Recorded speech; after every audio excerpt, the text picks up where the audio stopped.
DA নিয়ে আবারও খুব গুরুত্বপূর্ণ আপডেট। কেন্দ্রীয় কর্মচারীদের মহার্ঘ ভাতা বৃদ্ধি, হোলির আগে কি মিলবে সুখবর?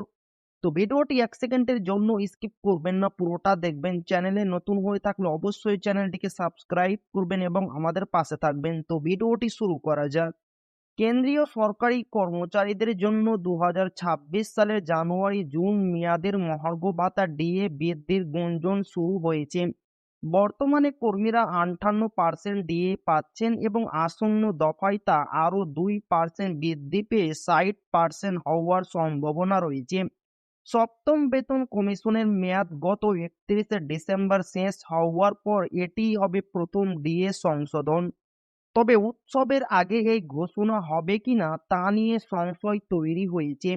বিগত 5 বছরের প্রবণতা বিশ্লেষণ করলে দেখা যায় জানুয়ারি-জুন পর্বের ডিএ সাধারণত হোলির পরে ঘোষণা করা হয়। 2024 সালে ব্যতিক্রমীভাবে হোলির আগে ঘোষণা হলেও 2025 সালে দোল উৎসবের 2 সপ্তাহ পর মহার্ঘ ভাতা বৃদ্ধির বিজ্ঞপ্তি জারি হয়েছিল।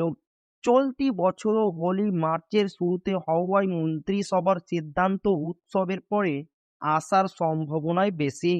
এদিকে কর্মচারী ইউনিয়নগুলি বকেয়া ডিএ মূল বেতনের সঙ্গে যুক্ত করার দাবি জানিয়েছে। অষ্টম বেতন কমিশন গঠন হলেও তার সুপারিশ কার্যকর হতে 2027 বা 2028 সাল পর্যন্ত সময় লাগতে পারে।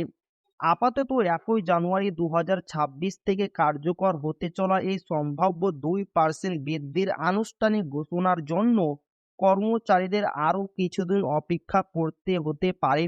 তো এই ছিল ডিএ খুব গুরুত্বপূর্ণ আপডেট যা আপনাদের মাঝে শেয়ার করলাম। তো আবারও দেখা হবে ডিএ রিলেটেড খুব গুরুত্বপূর্ণ ভিডিওতে।